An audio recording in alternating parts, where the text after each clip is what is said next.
Hello student, मैं Suryakant Chaturvedi Y history आपका online classes में स्वागत करता हूं। जैसा कि आपको मालूम है कि हम कक्षा 12 इतिहास का आरबीएससी राजस्थान माध्यमिक शिक्षा बोर्ड का हम चौथा चैप्टर पढ़ रहे हैं और चौथे चैप्टर के अंदर हमने कल वीर दुर्गादास राठौर तक पढ़ लिया, महाराणा प्रताप के बारे में पढ़ लिया। अब हमारे यहाँ पर जो लास्ट टॉपिक है, सभी लास्ट टॉपिक है शिवाजी, और शिवाजी के बाद में रह जाएगा पेशवा। तो आज हम जो पढ़ेंगे छत्रपति शिवाजी के बारे में पढ़ेंगे। तो छत्रपति शिवाजी के बारे में प्रारंभ करने से पूर्व मैं आपको एक बार फिर बताना चाहूँगा कि जो मैं क्लासेस ले रहा हूँ उन क्लासेस को आप ढंग से देखिए, आप अपना फीडबैक दीजिए, और अगर आप देखते हो तो उसका हमको भी थोड़ा आगे बढ़ने में हमको भी फायदा मिलता है, हम भी अप्रिशिएट होते हैं।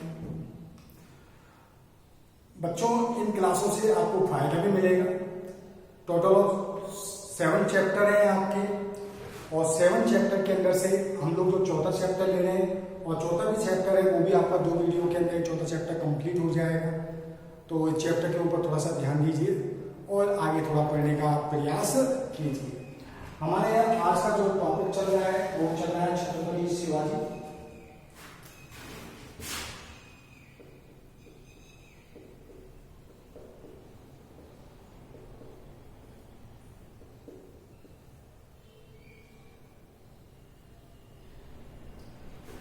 छत्रपति शिवाजी के बारे में हम आज का टॉपिक लेने चल रहे हैं, और छत्रपति शिवाजी के बारे में टॉपिक लेने के साथ ही छत्रपति शिवाजी के टॉपिक को लेने के साथ ही मैं आपको शिवाजी के बारे में बताने जा रहा हूं। 1627 से लेकर 1680 ईस्वी तक इनका शासनकाल रहा है।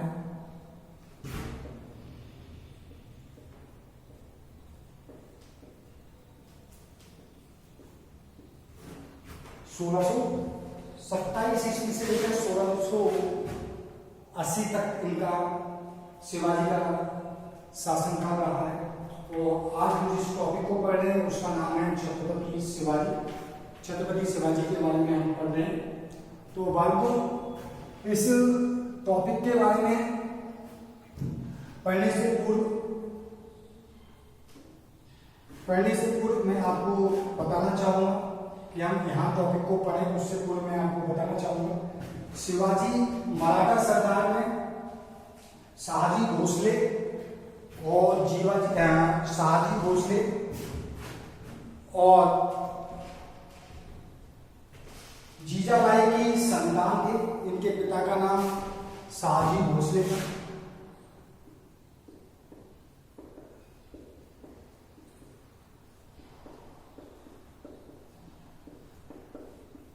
माता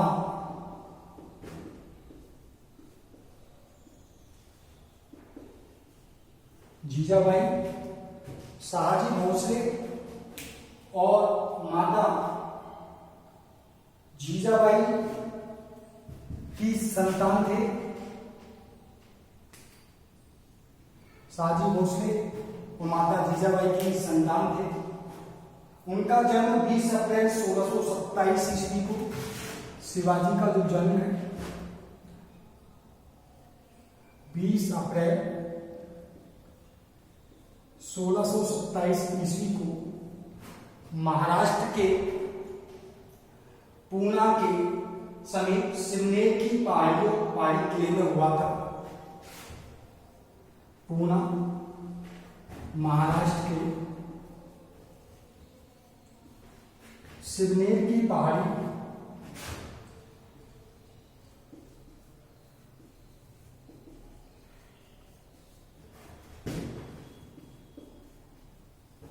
सिमनेर की पहाड़ी दुर्ग के अंदर इनका जन्म हुआ है। पहाड़ी किले के अंदर इनका जन्म हुआ है। एक बार दोबारा से देख लीजिए। छत्रपति शिवाजी के बारे में हम पढ़ रहे हैं। इनके पिता का नाम शाहजी भोसले और माता का नाम जीजाबाई। जन्म जो हुआ है 20 अप्रैल 1627 ईस्वी को पूना महाराष्ट्र की सिमनेर की पहाड़ी किले के अंदर इनका जन्म हुआ है। जन्म के साथ ही अगर बात की जाए तो बालक शिवाजी को अपनी माता और संरक्षक द्वारा हिंदू धर्म शास्त्रों के साथ सैनिक शिक्षा दी गई। बाल्यावस्था में इनके जो संरक्षक थे दादा कोंडदेव की देखरेख में इनका पालन पोषण हुआ। इनके दादा का नाम था कोंडदेव।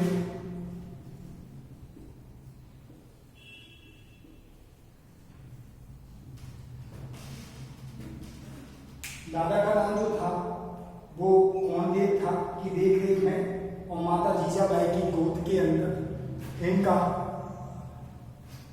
पालन पोषण हुआ। बालक शिवाजी ने अपनी माता और संरक्षक के द्वारा हिंदू धर्म शास्त्रों के साथ सैनिक शिक्षा दी गई। शिवाजी ने बाल्यावस्था के अंदर ही रामायण महाभारत और दूसरे हिंदू शास्त्रों का पूर्ण ज्ञान कर लिया। 12 वर्ष की आयु में अपने पिता की जागीर पूना को प्राप्त कर लिया। जब ये 12 वर्ष के थे, कितने वर्ष के थे बेटा? 12 वर्ष के थे जब इन्होंने अपने पिता की जो जागीर है पूना उसको संभाल लिया। कितने वर्ष की अवस्था में? 12 वर्ष की अवस्था में इन्होंने अपने पिता की पूना की जो जागीर थी उसको संभाल लिया था।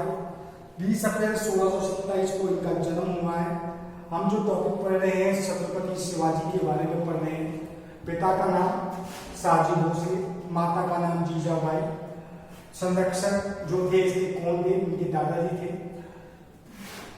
जन्म जो हुआ है पूना महाराष्ट्र की सिवनी की पहाड़ी किले के अंदर इनका जन्म हुआ है। 12 वर्ष की अवस्था के अंदर इन्होंने इनके पिता की पूना की जो जागीर थी इनको प्राप्त हो गई, उसको संभाल लिया था। उसके पश्चात बीजापुर से सैन्य अभियान चलाया। शिवाजी ने अपने जीवन काल के प्रारंभिक सैन्य अभियान में बीजापुर के विरुद्ध किया है। किसके विरुद्ध किया है? बीजापुर के विरुद्ध इनका प्रारंभिक सैन्य अभियान चला है। बीजापुर के अंदर जो शासक था आदिल शाह था। बीजापुर का शासक कौन था बेटा? आदिल शाह था बीजापुर का शासक, जो सुल्तान आदिल शाह था, मोहम्मद आदिल शाह। सुल्तान मोहम्मद आदिल शाह बीजापुर का शासक था, जो काफी समय से बीमार चल रहा था।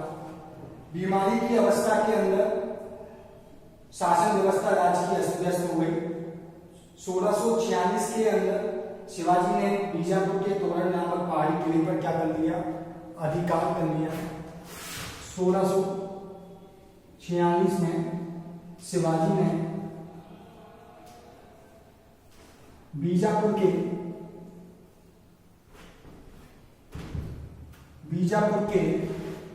तोरण नामक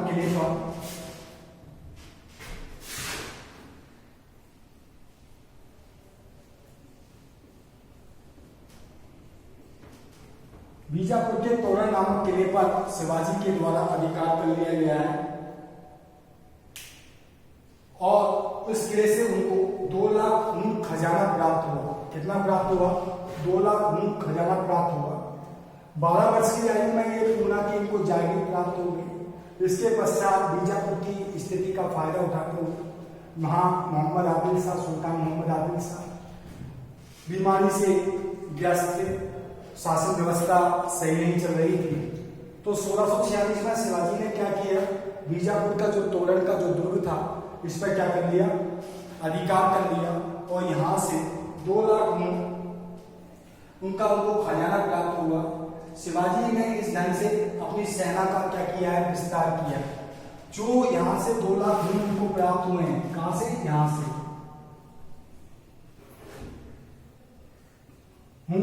यहां से जो प्राप्त हुए हैं, इससे शिवाजी के द्वारा अपनी सेना को मजबूत किया गया।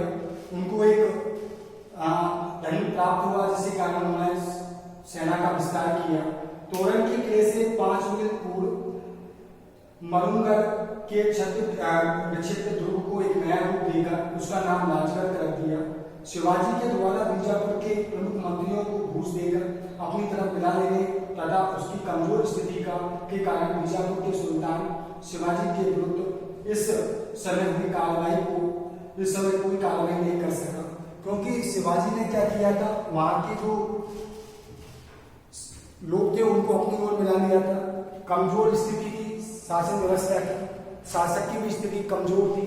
वो किसी भी प्रकार से बीजापुर का जो सुल्तान है वो शिवाजी के खिलाफ कोई भी कार्रवाई नहीं कर सका। और 1646 के अंदर बीजापुर के तोरण दुर्ग को पर शिवाजी का अधिकार हो जाता है और यहाँ से 2 लाख रुपए 2 लाख ऊँट प्राप्त होती है। उससे इन्होंने अपनी सेना को क्या कर लिया था, मजबूत कर लिया था।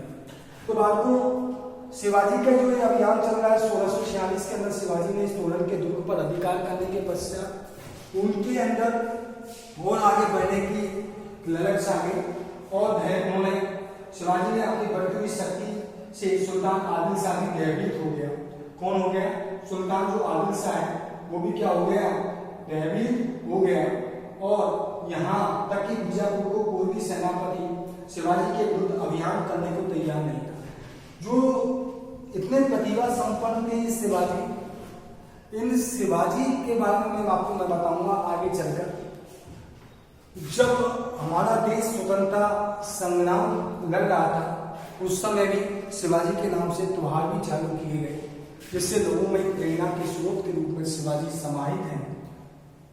तो इन शिवाजी के बारे में पढ़ने की आदिल शाह का कोई सेनापति इन शिवाजी से लड़ने को बिल्कुल तैयार नहीं था कि किसी भी प्रकार से शिवाजी के सामने आ सके।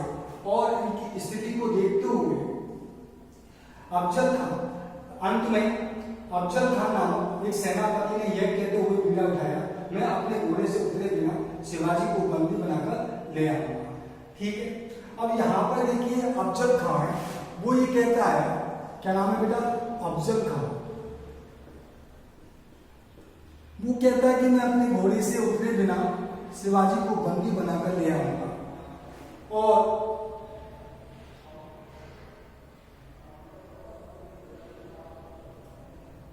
सेनापति ने कहा।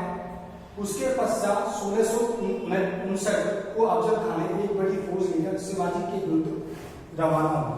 कब हुआ है? 1659 ईस्वी को 1659 ईस्वी को, शायद आपको दिखेगा नहीं यहां से, मैं थोड़ा आगे को चला जाता हूं।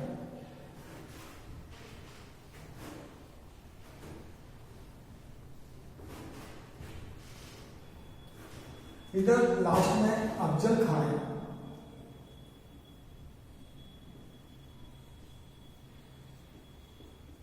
खान नामक सेना नायक ने बीड़ा उठाया।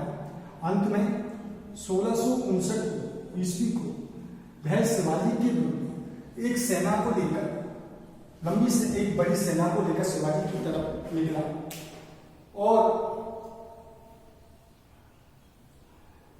लेकर शिवाजी के विरुद्ध रवाना हुआ। अफजल खान ने छल का सहारा लेते हुए अपने दूत कृष्णजी भास्कर को भेजकर शिवाजी के सामने एक संधि का प्रस्ताव रखा। उसने एक दूत भेजा जिसका नाम है कृष्णजी भास्कर। क्या नाम है बेटा इनका? कृष्णजी भास्कर।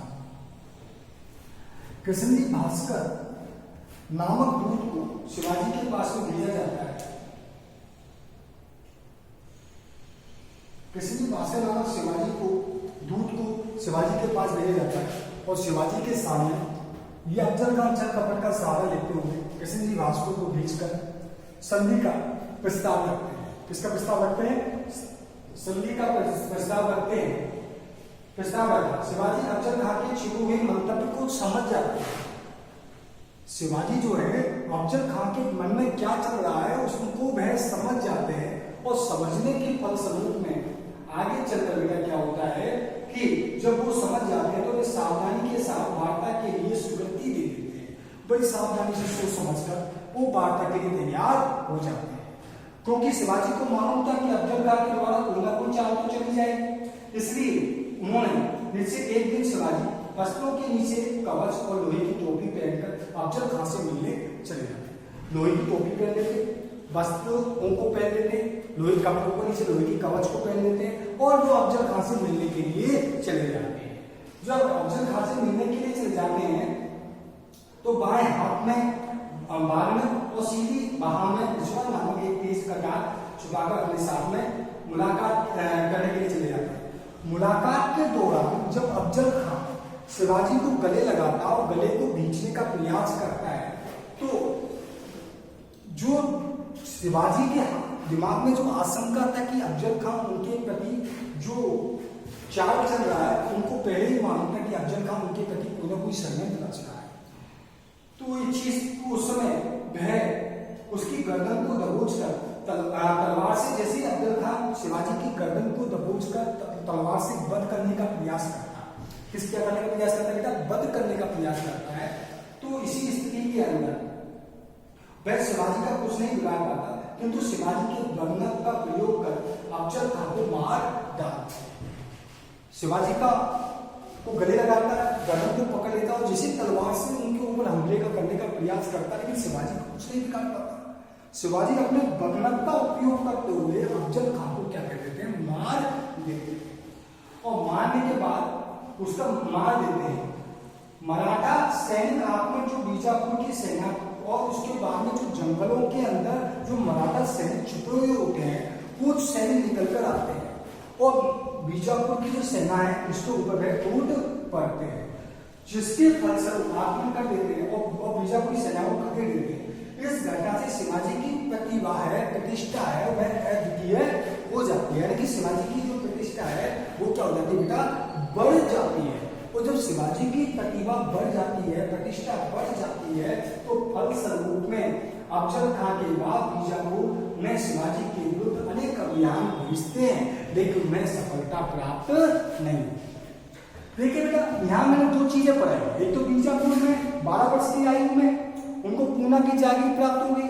उसके कुछ समय पश्चात में 1646 में शिवाजी बीजापुर के तोरण के दुर्ग पर अधिकार कर लेते हैं और वहां से 2 लाख खून प्राप्त कर लेते हैं और अपनी सेना को बढ़ा लेते हैं। उसके पश्चात जब उनको आदिल शाह को ऐसा लगता है, तो आदिल शाह के कोई भी जब सेनापति तैयार नहीं होता तो अफजल खां इसका नेतृत्व करते हैं और अफजल खां इसको स्वीकार करते हैं।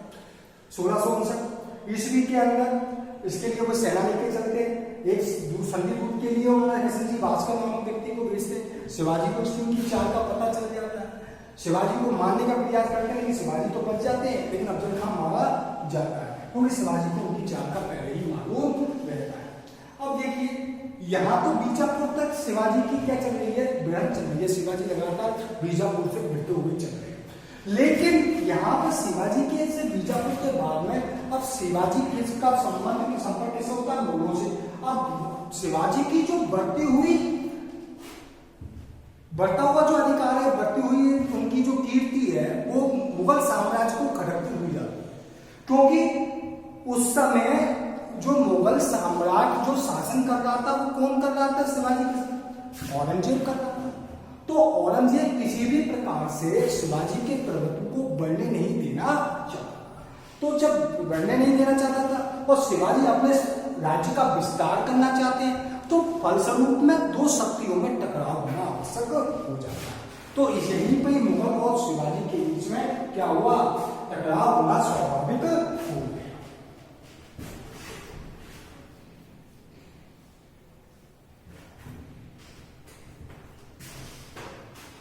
टॉपिक है हमारा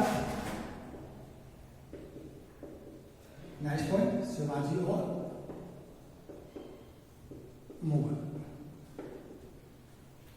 ठीक है, शिवाजी और मुगलों के बारे में बात कर रहे हैं। शिवाजी की बढ़ती हुई शक्ति से औरंगजेब चिंतित हुआ। उसने शिवाजी का दमन करने के लिए अपने मामा शाइस्ता खां को दक्षिण का सूबेदार नियुक्त कर दिया। किसको नियुक्त कर दिया? शाइस्ता खां, औरंगजेब का मामा।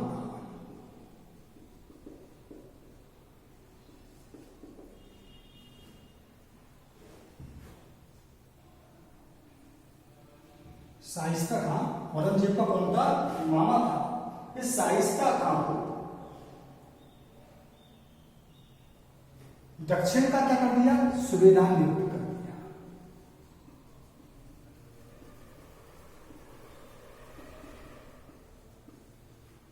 किसमें? औरंगजेब।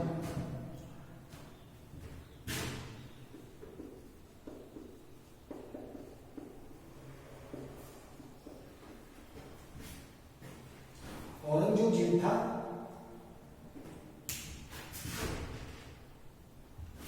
औरंगजेब था वो शिवाजी की शक्ति को बढ़ते हुए देखकर उसने दक्षिण का सूबेदार किसको नियुक्त कर दिया है? अपने मामा शाइस्ता खान को दक्षिण का सूबेदार बनाकर नियुक्त किया। हल सबूत में शाइस्ता खान ने शिविर किस पर अधिकार कर लिया बेटा? इन्होंने जाकर शिविर किस पर अधिकार कर लिया? पूना पर अधिकार कर लिया। किस पर अधिकार कर लिया है? पूना पर। शाइस्ता खान ने शिविर जाकर पूना पर अधिकार कर लिया है और वहां से शिवाजी के विरुद्ध कार्रवाई का संचालन करने लगा। शाइस्ता खान पूना के उसी महल में ठहरा था जहां शिवाजी का क्या हुआ है? बचपन बीता। शाइस्ता खान कहां ठहरा है? वही किले के अंदर ठहरा, वही महल के अंदर ठहरा है जहां पर शिवाजी का क्या बीता है? बचपन बीता है।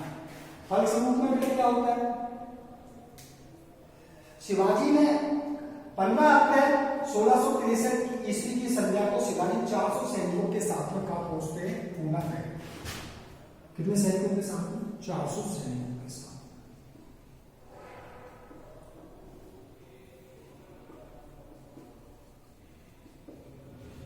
शिवाजी 400 सैनिकों के साथ में शिवाजी 15 अप्रैल 1663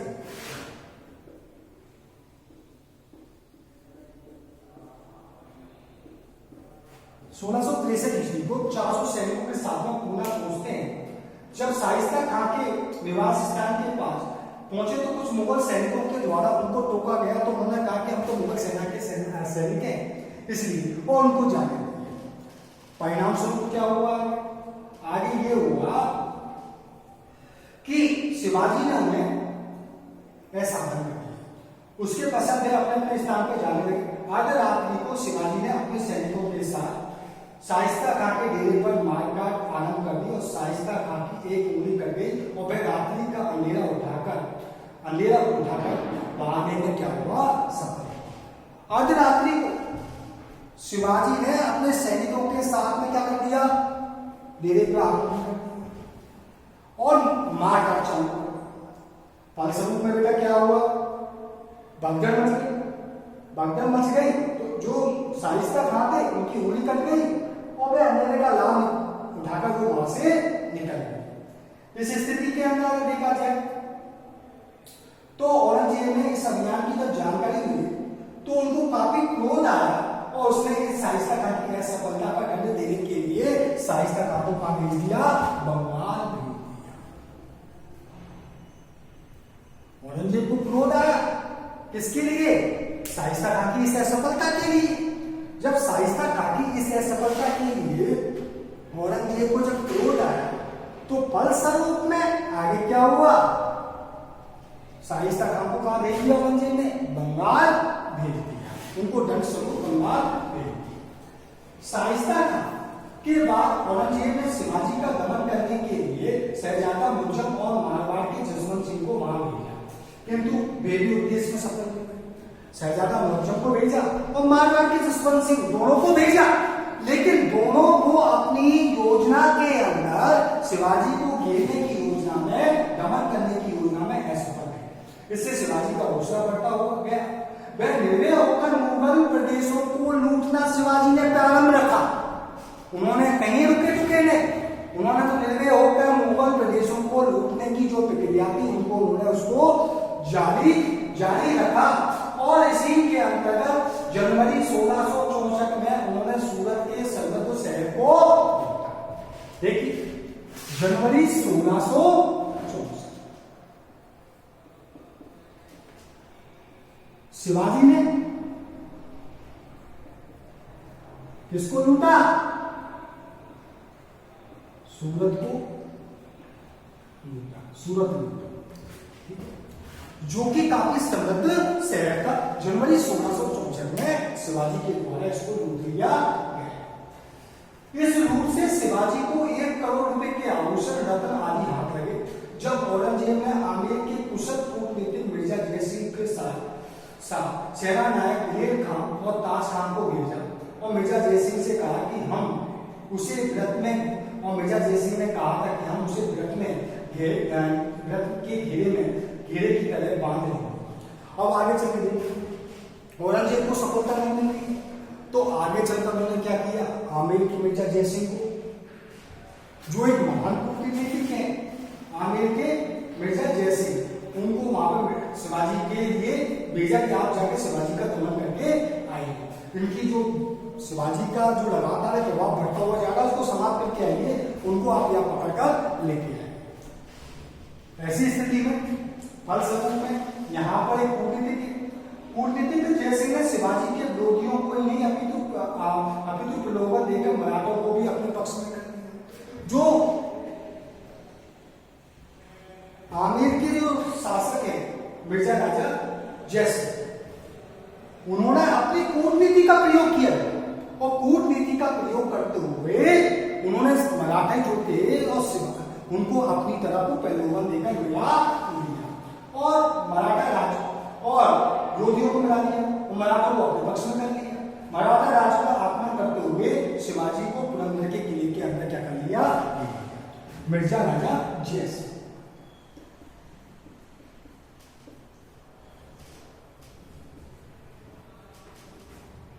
इसमें कौन से किले में घेर लिया हमने, पुरंदर।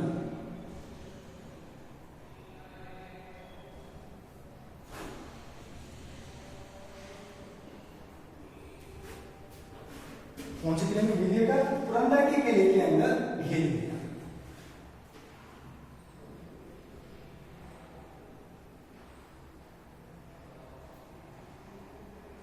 और 1665 में आगे चले, में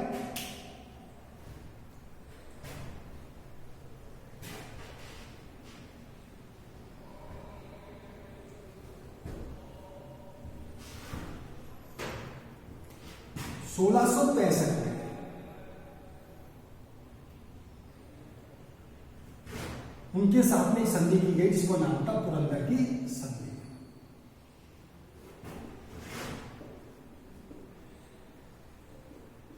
ठीक है, जयसिंह ने वो ले लिया और उनके साथ में एक संधि की जिसका नाम क्या है, पुरंदर की संधि। इस पुरंदर की संधि के अनुसार शिवाजी ने 23 दुर्ग मुगलों को के हवाले कर दिया।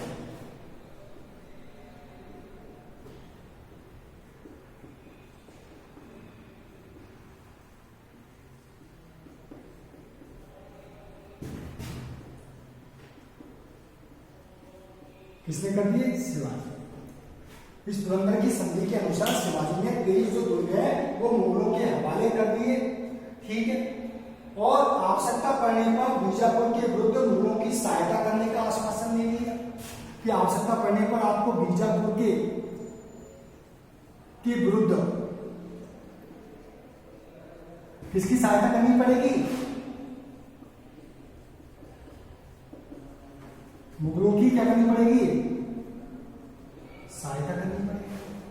पहला 23 दुर्ग मुगलों के हवाले कर दिए शिवाजी ने, और दूसरा पॉइंट ये निकल के आता, शिवाजी ने से कहा गया कि आवश्यकता पड़ने पर आपको किसके, बीजापुर के विरुद्ध में मुगलों की क्या करनी पड़ेगी, सहायता करनी पड़ेगी। ठीक है, शिवाजी ने व्यक्तिगत रूप से दरबार में उपस्थित होने के लिए बात नहीं किया गया। ठीक है, इस संधि के समय फ्रांसीसी यात्री बर्नियर मौजूद था। जो बर्नियर है फ्रांसीसी यात्री, वो इस संधि के समय मौजूद बताते हैं। शिवाजी ने कहा कि मैं मुगल दरबार के अंदर उपस्थित नहीं हूं। ठीक है, 23 दुर्ग शिवाजी ने किनको सौंप दिए, मुगलों को सौंप दिया। बीजापुर के विरुद्ध मुगलों को सहायता करने का आश्वासन दे दिया। ठीक है, आश्वासन दे दिया। संधि की धाराओं में स्पष्ट उल्लेख था कि शिवाजी को मुगल दरबार में उपस्थित होने के लिए बाध्य नहीं किया जाएगा। इसके बावजूद जयसिंह ने शिवाजी को आगरा चलने के लिए तैयार कर लिया। शिवाजी, जबकि संधि की धाराओं में स्पष्ट है कि शिवाजी को मुगल साम्राज्य के अंदर जाना नहीं होगा, लेकिन इसके बावजूद भी जयसिंह ने शिवाजी को आगरा चलने के लिए मना किया, क्योंकि इसके पीछे शिवाजी के दिमाग में भी एक सोच चल रही थी।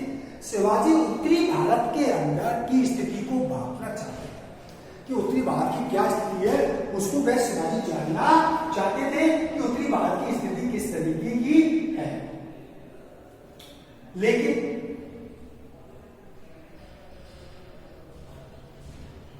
1666 में शिवाजी आगरा के मुगल दरबार में उपस्थित हुए। औरंगजेब ने शिवाजी के साथ उचित व्यवहार नहीं देकर उनके प्रति क्रूर का व्यवहार किया, मनसबदारों की तृतीय तंत्री में खड़ा।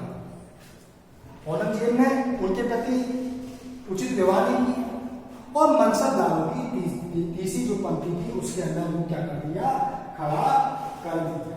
ठीक है, शिवाजी ने देखा कि जसवंत सिंह उनके सामने खड़ा है तो दुखी होकर उन्होंने कहा कि जसवंत सिंह की पीठ मेरे सैनिकों ने देखी, मुझे उसे पीछे खड़ा होना पड़ रहा। वहां राम सिंह मिर्जा राजा जयसिंह के पुत्र के निवास पर लौट आए। औरंगजेब ने शिवाजी को जयपुर महल के अंदर क्या कर दिया, बंदी बना दिया। जब वे वहां से लौट के आए उन्होंने आगे चलकर औरंगजेब ने शिवाजी को जयपुर महल के अंदर क्या कर दिया, बंदी बना दिया।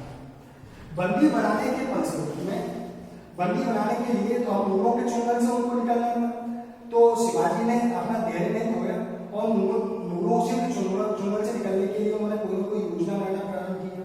उन्होंने बीमारी का बहाना किया और बीमारी का बहाना करते हुए उन्होंने कहा कि मैं रोजाना दीन दुखियों को फल और मिठाई का दान करना चाहता। चलो ठीक है, अब दीन दुखियों को रोजाना फलों मिठाइयों का दान करना चाहता हूँ तो रोजाना बंदी गृह के अंदर क्या आने लगी, मिठाइयां आने लगी, फल आने लगे। शुरुआत में वो टोकरियां चेक होने लगी, लेकिन बाद में इन टोकरियों का चेक होना बंद हो गया, जांच होना बंद हो गया। फलस्वरूप में शिवाजी और शिवाजी के जो पुत्र हैं संभाजी, इन टोकरों में बैठकर महाराष्ट्र पहुंच गए। कहां पहुंच गए, महाराष्ट्र पहुंच गए। और महाराष्ट्र पहुंचने के बाद में बेटा क्या हुआ, पहुंच गए। पहुंचने के बाद में अगर देखा जाए जब बंदी गृह से निकले तो शिवाजी का स्वास्थ्य काफी बिगड़ गया था। इधर मुगल सूबेदार मुअज्जम काफी आराम तलब व्यक्ति था।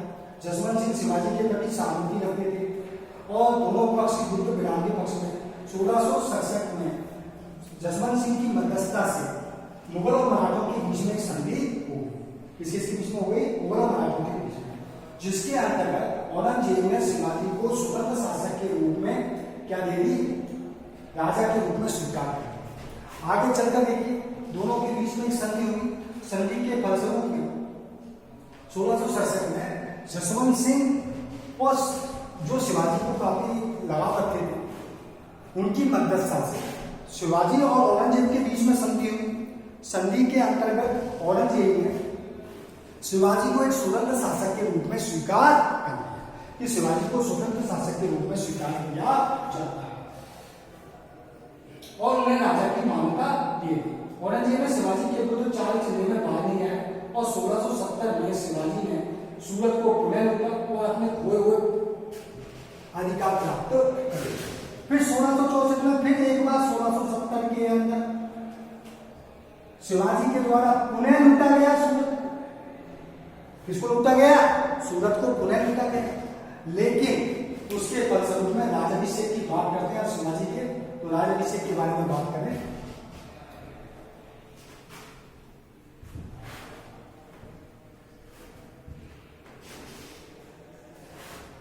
शिवाजी ने बनारस के गंगा भट्ट नामक ब्राह्मण को बुलाकर जून 1664 में अपनी राजधानी राजगढ़ में अपना राज्याभिषेक करवाया। 1674 में अपनी राजधानी राजगढ़ के अंदर बनारस के ब्राह्मण गंगा भट्ट को बुलाकर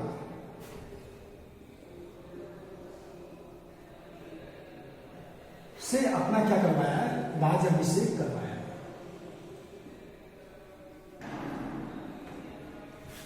क्या करवाया बेटा, राज्याभिषेक करवाया। किससे, गंगा भट्ट से अपना राज्याभिषेक करवाया। ठीक है, और छत्रपति की उपाधि धारण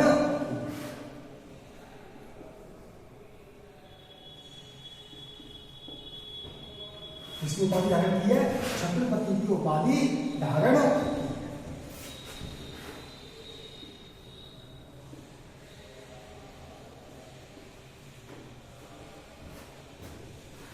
1674 में जून 1674 में राजगढ़ की अपनी राजधानी के अंदर गंगाभट्ट नामक ब्राह्मण के जो बनारस के उनको बुलाकर राज्याभिषेक करवाया और छत्रपति की उपाधि धारण की। शिवाजी ने अपने अंतिम समय में चिंता में एक तरफ तो उनके पुत्र संभाजी मुगलों की शरण में जाने से बच चुके थे, उनके पुत्र थे संभाजी वो मुगलों की शरण में चले गए, और राजा राम और उनकी जो पत्नी है सायराबाई सोयराबाई वो राजा राम को उत्तराधिकारी बनाने के लिए षड्यंत्र थे। परिस्थिति वर्ष अप्रैल 1680 में शिवाजी की क्या हुई? मृत्यु। 1680 के अंदर शिवाजी की क्या हुई है? मृत्यु। अप्रैल 1680 अप्रैल 1680 के अंदर शिवाजी की जब मृत्यु हो गई है, तो मृत्यु हो जाने के पश्चात शिवाजी ने देश के लोगों में नवजीवन की संचार करने तथा स्वतंत्र हिंदू राज्य की स्थापना के उद्देश्य से आजीवन संघर्ष करे। एक बड़ी संख्या बड़ी सीमा तक अपने उद्देश्य में सफल रहे। सर जगन्नाथ सरकार ने शिवाजी को माने एक अंतिम शासक निर्माता के रूप में प्रतिभा संपन्न व्यक्ति और राष्ट्र निर्माता माना है। जिस समय महाराष्ट्र में रंगमंच पर आए, वे उस समय मराठे विदेशी शासकों के अधीन दक्षिण में सर्वत्र बिखरे हुए थे। शिवाजी ने उन्हें संगठित कर उनको एक राज्य की स्थापना नहीं की, अपितु एक राष्ट्र की स्थापना की और मुगलों के साथ प्रतिरोध करते हुए मराठा स्वराज्य की स्थापना की। शिवाजी थे जिनके द्वारा मराठा स्वराज्य की स्थापना की गई।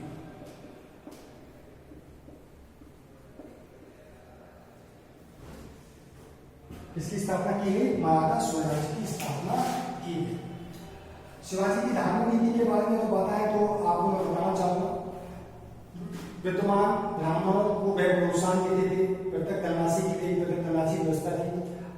उनके धर्म सहिष्णु शासक थे। मुस्लिम प्रजा को विचार और अपनी धर्म की स्वतंत्रता की पूर्ण आजादी थी। वह सभी फकीर मुसलमानों फकीर पीरों का सम्मान करते थे और आर्थिक सहायता प्रदान करते थे। उन्होंने कभी भी युद्ध के मैदान के अंतर्गत अगर उनके किसी भी सैनिक को कोई भी धर्म ग्रंथ मिल जाता था तो वह उससे संबंधित सैनिकों को वह उसको प्रदान कर दिया करते थे। एक धर्म सहिष्णु शासक के रूप में शिवाजी को गिना जा सकता है, जिन्होंने सबों के प्रति महिला पुरुष वगैरह सबों के प्रति सम्मान पूर्वक भाव रखा करते थे। ठीक है, उन्होंने एक आगे बात की जाए हिंदू स्वराज्य की बात किया जाए तो इतिहासकार सरदेसाई के अनुसार शिवाजी ने महाराष्ट्र तक सीमित में रहकर भारत को एक स्वराज्य की स्थापना करना चाहते थे। 1645 में शिवाजी ने दादाजी नरसरोवर से हिंदू स्वराज्य की योजना के संबंध में लिखा। उनका अभिप्राय था कि संपूर्ण भारत को हिंदुओं का धार्मिक स्वतंत्रता दिलाना चाहिए। विचारशील तथा क्रियाशील मराठों के विचारों को इसी संदर्भ में उन्होंने समझा। उन्होंने एक संपूर्ण भारत को एक सूत्र में बांधने का जो सपना है शिवाजी के द्वारा देखा गया था। शिवाजी के द्वारा संपूर्ण रूप से अगर देखा जाए चौथ और सरदेश मुखी नामक दो करों को वसूल किया जाता था। कौन कौन से? चौथ और सरदेश मुखी।